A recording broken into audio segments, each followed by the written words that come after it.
Salut les renards, c'est Foxpy et bienvenue dans le 105e épisode de la playlist Algorithme en Python. Dans l'épisode précédent, nous avons vu comment convertir des nombres entiers en nombres romains, et dans cet épisode, nous allons voir comment convertir des nombres romains en nombres entiers. Donc la méthode, un peu comme l'épisode précédent mais à l'envers, elle va s'appeler romain vers entier, et elle va prendre en paramètre un nombre romain. Ok, ici, on va créer deux dictionnaires. Le premier, ça sera pour les écritures romaines écrites en double, par exemple le 4 qui s'écrit IV, ou le 9 qui s'écrit IX, et on va créer un deuxième dictionnaire que l'on va appeler unique, qui lui va contenir les écritures singulières. Alors, prenons ici, hop, comme dans l'épisode précédent, notre mal en patience pour tout écrire, donc CM ça correspond à 900, CD ça correspond à 400, XC ça correspond à 90, XL ça correspond à 40, ça correspond à 9, et IV ça correspond à 4. Ok, premier dictionnaire de fait. Le deuxième, donc M ça correspond à 1000, on a ensuite D qui correspond à 500, C correspond à 100, L correspond à 50, X correspond à 10, V correspond à 5, et I correspond à 1. Donc là, nos deux dictionnaires, ils sont codés. On va pouvoir créer la logique de notre méthode. Alors juste avant, on va créer deux nouvelles variables. Entier qui est égal à 0, donc qui contiendra notre nombre entier, et I qui sera égal à 0, qui sera un indicateur qui va nous permettre de nous balader dans notre chiffre romain. Donc, on va créer une boucle pour parcourir notre nombre romain.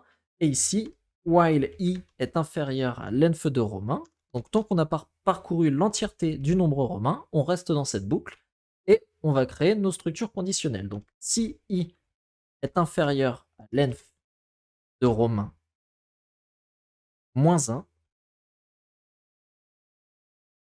et que romain de I plus 2 est dans double, donc dans notre dictionnaire double, alors on fait entier plus égal double de romain I double point I plus 2. Hop, comme ceci. Sinon, entier plus égal unique de romain de I. Et là, plus égal 1. J'ai oublié ici, ça veut dire qu'on a trouvé deux lettres, donc I plus égal 2. On va avancer de 2 dans notre nombre romain. Voilà, alors, j'explique. Tant que I est inférieur à l'env de romain, sachant que I est égal à 0, donc on rentre. Admettons que notre chiffre romain, ce soit 115, donc CXV. Donc ici, on teste, est-ce que I est inférieur à l'env de romain moins 1, donc l'env de romain moins 1, l'env de romain c'est 3, l'env de romain moins 1 c'est 2, donc 2 c'est ici, est-ce que 0 est inférieur à 2? Oui. Donc, et est-ce que romain de I double point, donc est-ce que les deux premiers éléments sont dans double?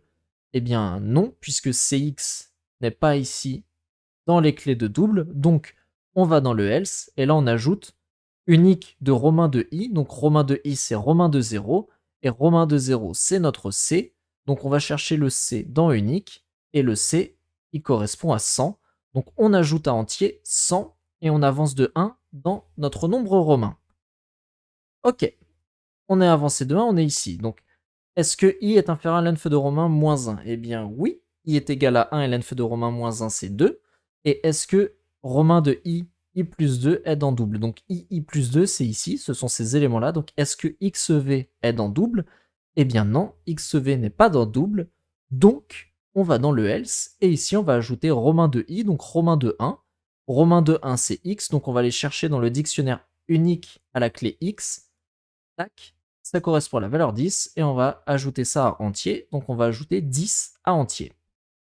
I augmente de 1 et maintenant I est égal à 2, donc est-ce que I est inférieur à l'env de romain moins 1? Eh bien non, 2 n'est pas inférieur à 2, 2 est égal à 2, donc on passe directement dans le else et ici on va envoyer à unique romain de 2, et romain de 2, c'est le V, donc on va chercher au V, c'est le 5, et on va ajouter à entier le 5. Entier valait 110 jusque-là, donc 110 plus 5, ça vaut 115.